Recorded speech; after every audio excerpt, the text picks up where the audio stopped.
1944년 설명절, 세상 이럴 때도 있고 저럴 때도 있지만 정말 아쉽게 맘 놓고 가족들이 다 모여보지도 못하는 그런 구정 명절을 지내셨죠. 이해가 되지 않는 당국의 처사지만 다시 한번 어떻게든지 코로나 확산을 막겠다는 강한 의지를 이룰 수 있는 그런 상황입니다. 이제 줄어들겠죠. 2월 달부터 이제 백신을 맞게 되면 잘 되리라 생각이 듭니다. 어느 교회 젊은 집사님 가정에 6살짜리 아이가 있는데 어느 날 책상 위에 있는 성경책을 가리키면서 제 엄마에게 묻습니다. 엄마, 저 책은 누구 거야?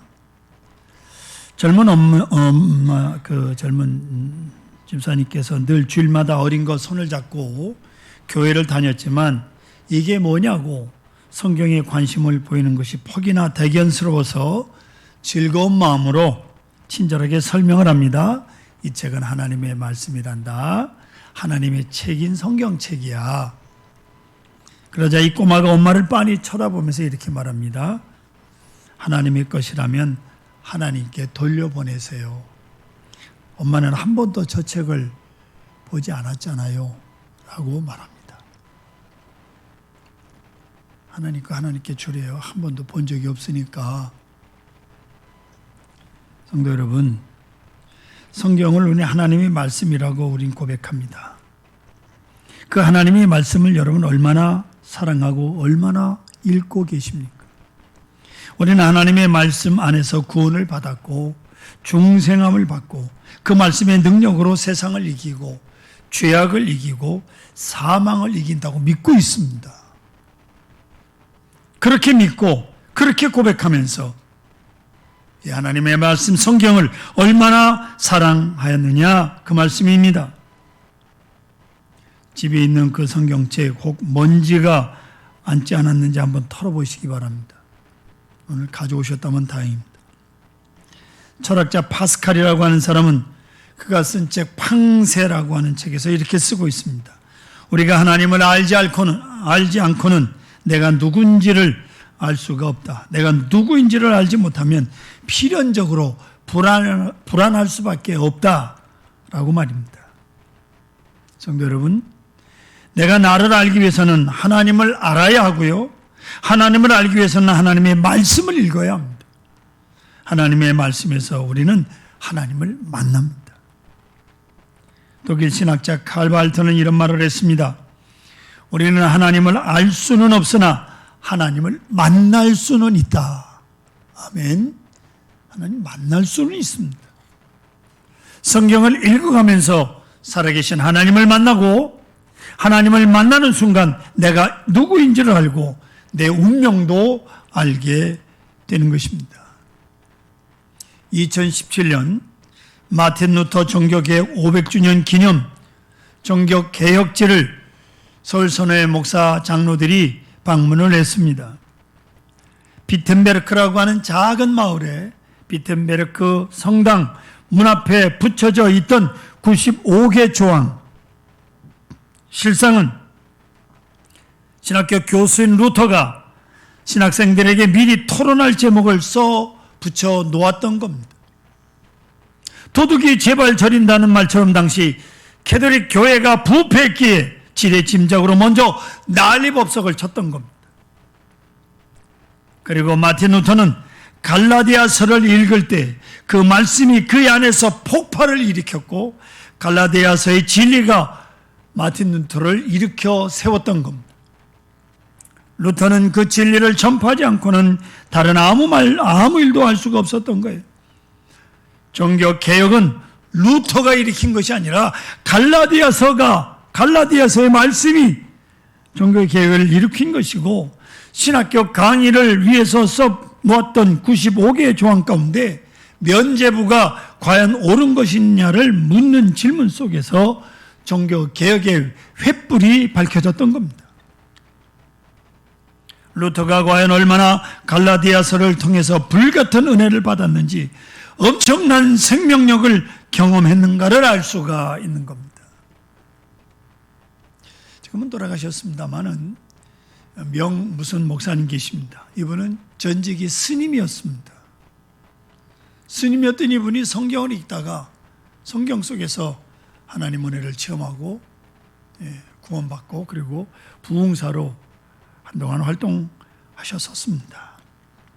성경이 주는 진리, 이 생명력이 마틴 루터를 사로잡아서 마침내 종교개혁을 이룩한 거예요. 이것이 하나님의 사람들의 모습입니다. 내가 하나님의 일을 하는 것이 아니고 하나님의 진리가 나를 잡아서 하나님의 뜻을 이루어가는 거예요. 우리는 그저 조용히 말씀에 순종할 따름입니다. 내가 뭘 한다고요? 천만에 마태복음 10장을 가리켜서 흔히 소명장 혹은 사명장이라고 부릅니다. 예수님께서 12제자를 부르신 다음에 그들에게 귀신을 내쫓고 병을 고치는 능력을 넣어주셨고 보이지 않는 것이지만 능력을 주신 그 다음에 보내셨습니다. 이 과정을 이렇게 정리합니다. calling, 부르심, giving, 주십니다. 능력을 주시는 거예요. 그리고 sending, 다시 보내십니다. 하나님께서 이루신 일이에요. 부르시고 능력을 주시고 그 다음에 보내시는 겁니다. 여기 그리스도인의 정체성이 나타납니다. 내가 부름받았다는 사실입니다. 아멘. 여러분 이 시간 여기 나와 앉아서 예배 드리는 게 하나님의 부름이에요. 그리고 주님께서 내게 능력을 주십니다. 각자에게 믿음의 분량대로 능력을 주십니다. 5달란트도 주시고 2달란트도 주시고 1달란트도 주시고 묻어두지만 마세요. 그리고 주님께서 원하시는 곳으로 보내고 계십니다. 그래서 내 삶의 현장은 바로 내 선교 현장이라고 하는 사실을 여러분 결코 잊어서는 안 됩니다. 오늘 예수님께서 본문 10절을 보시면 내가 너희를 보낸다라고 말하고 있습니다. 보라 내가 너희를 보냄이 이렇게 말씀하고 있죠. 내가 너와 함께하리라. 그래서 너희 입에 말을 주리라. 순종만 하라. 그리하면 내가 너희를 위하여 역사할 것이다. 이 말씀입니다. 19절 20절 여러분 성경을 보시고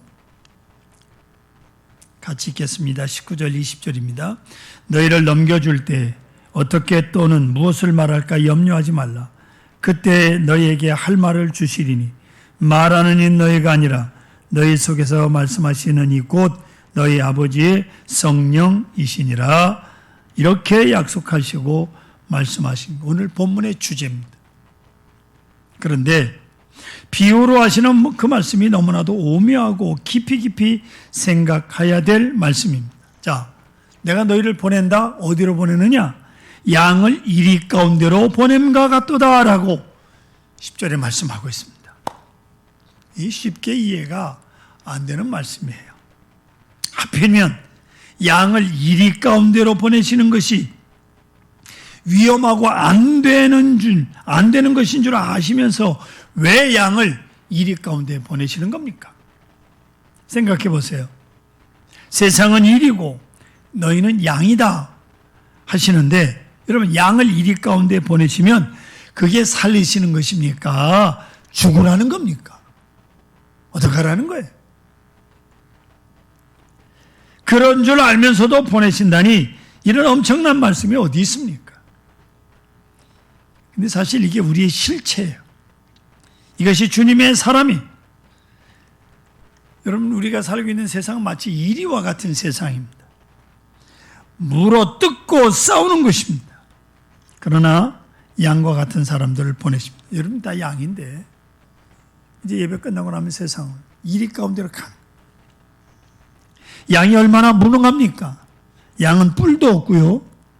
사나운 이빨도 없고요. 도망갈 날개도 없습니다. 독도 없습니다. 양은 순진하고 약하고 순종형입니다. 그래서 목자가 양을 인도하는 거예요. 시편 23편에 보시면 사망의 음침한 골짜기로 다닐지라도 내가 해바람을 두려워하지 않는다고. 실제로 한번 여러분 상상해 보세요. 사망의 음침한 골짜기를 지나서 푸른 초장으로 인도하려고 목자가 거길 지나야 푸른 초장이 나오니까 목자가 인도하는 대로 양은 따라갑니다. 그런데 여러분, 사망의 음침한 골짜기라고 어느 목자가 양을 인도할 때 때리기를 합니까? 코를 꿰가지고 끌고 갑니까? 목을 메고 끌고 갑니까? 발을 묶기나 했습니까? 그냥 목자가 가면서 따라와라 그러면 쫄랑쫄랑 사망의 음침한 골짜기도 목자를 믿고 따라가는, 이것이 양입니다. 저를 여러분들은 목사라고 부릅니다. 목사라는 말은 원래 목자라는 뜻이에요. 그렇다면 여러분은 양이라는 말입니다. 그럼 제가 이제 가는 길로 여러분은 기쁜 마음으로 순종하며 따라와야 되는 것입니다. 그런데 더러 보니 염소가 있더라고. 이 염소가 말을 잘 안 듣습니다. 분명 양은 목자가 따라갈 때 코를 꿰매거나 막대로 얻어맞는 것도 아닙니다. 그저 목자가 앞서가면 좋은 마음으로 기쁜 마음으로 사망의 음침한 골짜기도 믿고 따라가는 것. 이것이 목자와 양의 관계인데 오늘 여기서 주신 말씀은 너희는 양이다 하십니다. 처음도 양이고요, 마지막도 양입니다. 그런데 요즘에는 이상하게 양들이 둔갑을 잘해요. 처음에는 분명히 양이었는데 좀 가다 보면 고양이도 되고요, 여우도 되었다가 마지막에는 늑대가 되는 것을 봅니다. 양이 늑대를 만났다고 늑대가 되고 사자를 만났다고 사자가 돼서야 되겠습니까?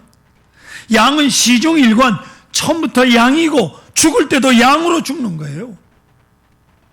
이게 주님의 말씀입니다.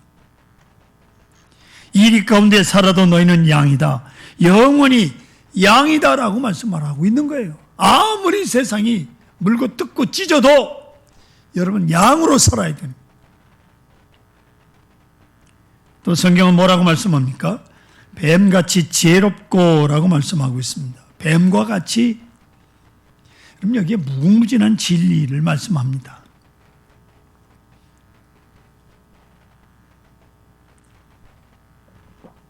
저는 요즘에 뱀을 실제로는 못 보고 텔레비전을 통해서나 뱀을 봅니다만은 그것도 징그러워서 채널을 돌려버립니다. 뱀이 나오면 안 보려고 합니다. 하지만 제가 어렸을 때 초등학교나 중고등학교 다닐 때 걸어 다니는 시골길에서는요, 시도 때도 없이 뱀을 심심치 않게 봅니다. 학교 가는 길에 뱀을 만났다. 그냥 가면 되잖아요. 바빠 죽겠는데 학교 가야 되는데. 굳이 돌로 또 막대기로 그냥 때려서 잡아 죽이고 들고 다니기도 하고, 왜 그렇게 뱀을 미워하고 그랬는지 몰라요. 동네 개울가 주변에서 수영하다가 고기를 잡다가 이래저래 수시로 뱀을 만나고 죽이기도 하고 상처를 입히기도 하고 많이 그랬어요. 생태학적으로 보면 뱀이 아주 중요한 존재라고 합니다. 몇 년 전만 해도 철없는 사람들이 너무 많이 잡아먹어서 걱정이었어요. 가을쯤 되면 산으로 올라가는 중턱에다가 이렇게 그물을 딱 쳐놔가지고 뱀들이 그 숲속으로 숨질 못해가지고 거기 오물오물 모여있는 거 땅꾼들이 가가지고 그냥 그거 잡는 사람이 굉장히 신나겠지. 어쨌든 뱀이 많아야 된다고 그래. 그런데 여러분, 세상에 있는 동물 중에 뱀과 같이 열악한 여건을 가지고 있는 동물도 없습니다. 보세요. 메뚜기도 다리가 있고 머리가 있고 날개가 있잖아요. 다른 동물들 보세요. 뿔이 있거나 뭔가를 가지고 있다고. 하지만 뱀은요, 기다란 막대기라고. 아무것도 없어요. 만일 이 여건을 놓고 생각한다면 뱀으로서는 창조주께 항의할 만하잖아요. 왜 나를 이렇게 길게 막대기같이 만들어 놨냐고. 뭔가 다른 게 있어야 되는데 아무것도 없어요. 이렇듯 철저하게 열악한 환경에 있지만 뱀은 지혜롭습니다. 그 불편한 몸을 가지고요, 못 가는 데가 없어.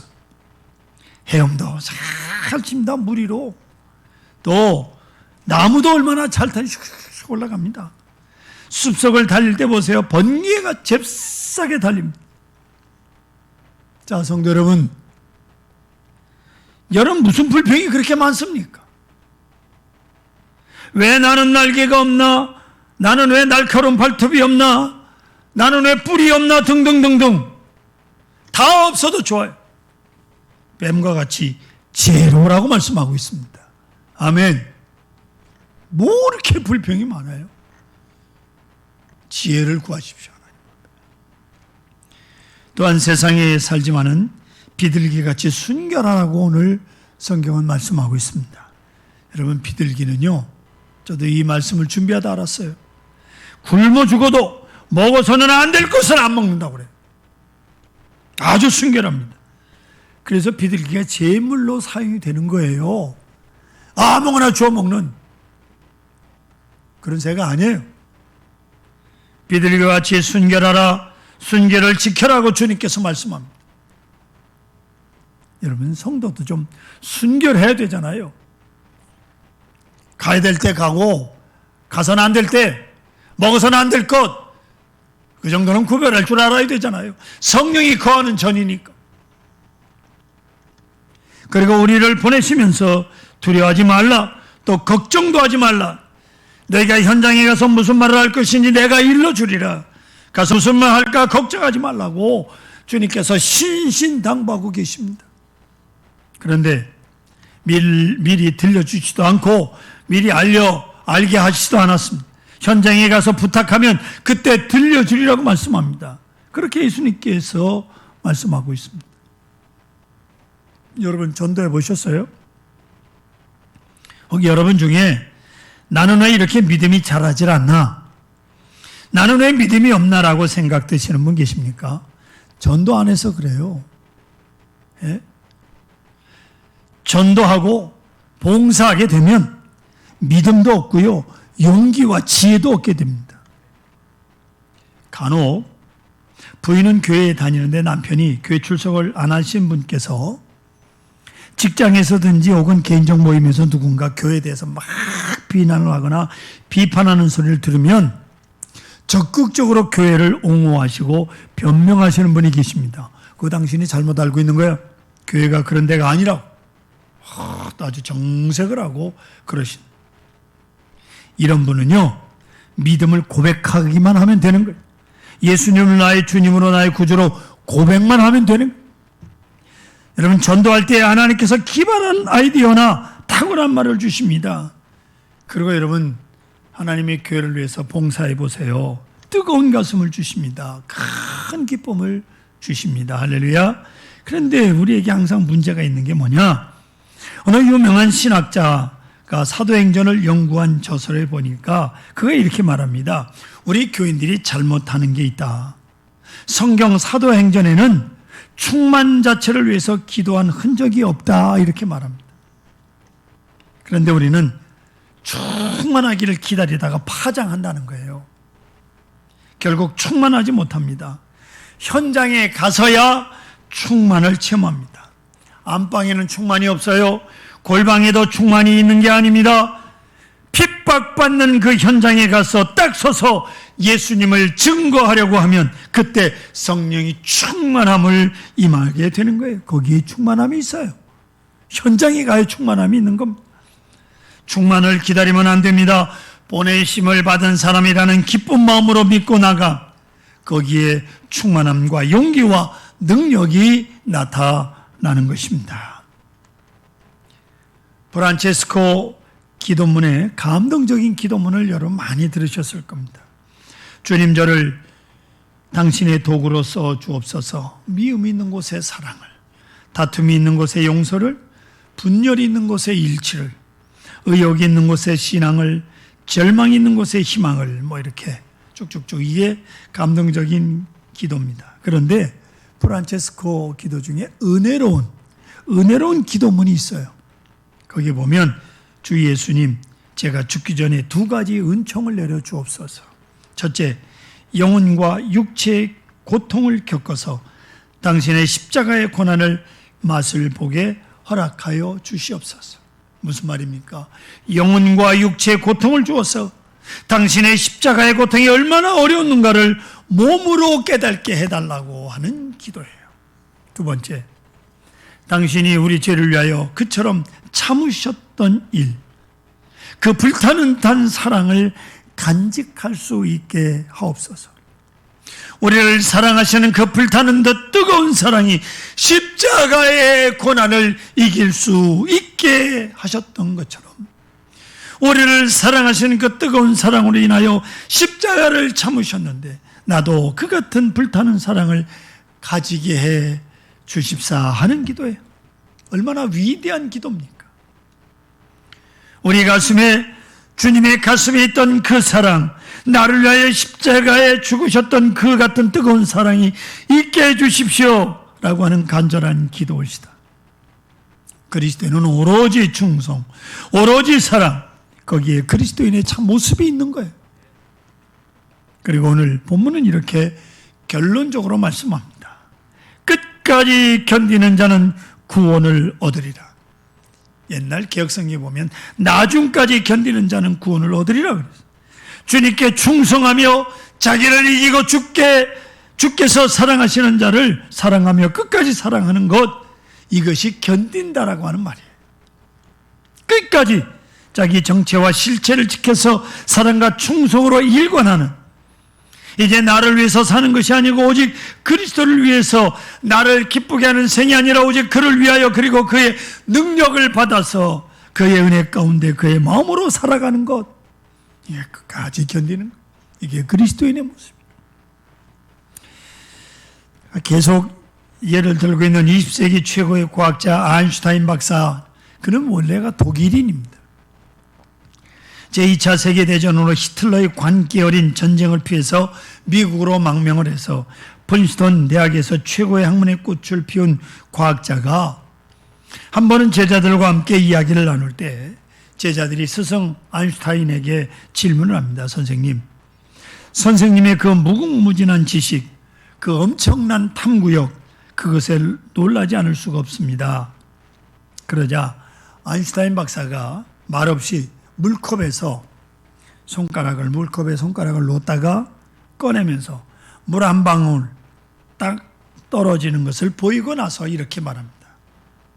내 지식은 이 물 한 방울만도 못하다. 저 바다, 저 엄청난 바다에 물이 있는데 거기에 물 한 방울만도 못하다. 하나님의 지혜와 능력이 무궁무진하다. 하나님의 지혜, 하나님의 능력, 거기에 비하면 나는 물 한 방울과 같다는 거예요. 또 제자들이 성공의 비결이 무엇입니까? 라고 물었을 때 유명한 아인슈타인의 성공 비결을 말해 주었어요. 여러분, 아인슈타인의 성공 비결대로 우리 한번 해보십시다.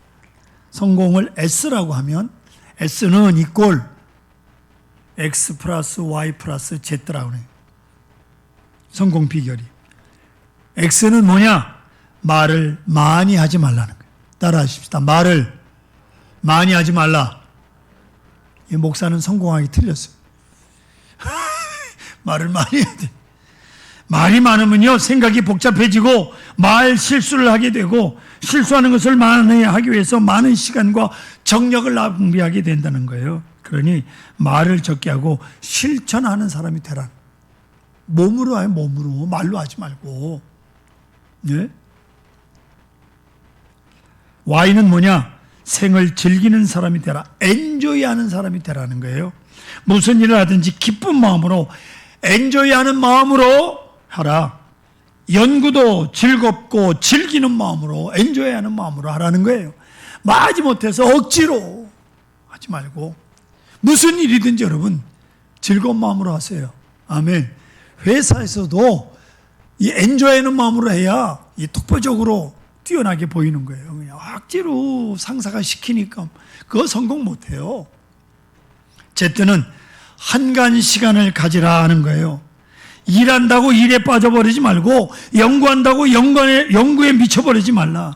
한간 시간을 가져서 내가 누구인지 내 정체에 대해서 항상 생각할 줄 알고 자기 자신을 생각할 줄 아는 지혜를 가져야 한다는. 사랑하는 성도 여러분, 보내심을 받은 사람들, 바로 그 속에 내가 있습니다. 주님께서 우리를 하나님의 사람으로 부르심을 받았어요. 그리고 우리의 능력을 받았어요. 그리고 보내심을 받은 사람으로 살아가기를 원하십니다. 우리는 잠깐 살아가는 이 세상에서 시간들 속에서 무슨 일 만날지 아무도 모릅니다. 코로나 사태 1년을 넘어서 올 한 해 점차 좋아지겠지만 올 한 해도 여러 가지로 고생을 해야 될 상황입니다. 이때 나의 나됨을 다시 한번 물어보십시다. 그러면 내가 가야 할 길이 환히 보이게 될 것입니다. 이 현실 속에서 여기에 정력을 다 쏟아냅시다. 그리하면 항상 주는 우리와 함께 하시고 우리를 통하여 역사하시고 우리를 통하여 영광 받으시고 주의 크신 뜻을 이루어 가실 것입니다.